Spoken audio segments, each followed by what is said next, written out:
settled in on your first night. I actually worked in that office before you.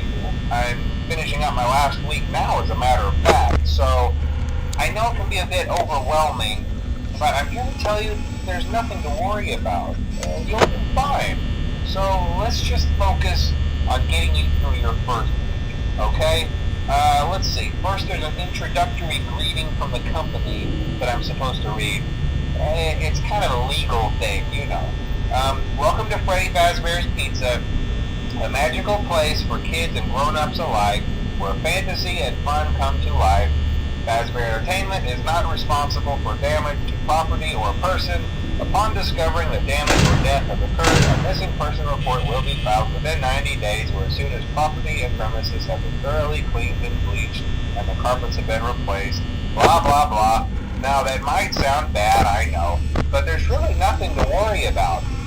The animatronic characters here do get a bit quirky at night, but do I blame them? No. If I were forced to sing those same stupid songs for 20 years and I never got a bath, I'd probably be a bit irritable at night too. So remember, these characters hold a special place in the hearts of children, and we need to show them a little respect, right? Okay. So just be aware, the characters do tend to wander a bit. They're left in some kind of free roaming mode at night. Something about their servos locking up if they get turned off for too long. They used to be allowed to walk around during the day too, but then there was the bite of 87. Yeah, it's amazing that the human body can live without the frontal lobe, you know. Now, concerning your safety, the only real risk to you as a night watchman here, if any, is the fact that these characters, if they happen to see you after hours, probably won't recognize you as a person. They'll most likely see you as a metal endoskeleton without its costume on. Now, since that's against the rules here at Freddy Fazbear's Pizza, they'll probably try to forcefully stuff you inside a Freddy Fazbear suit.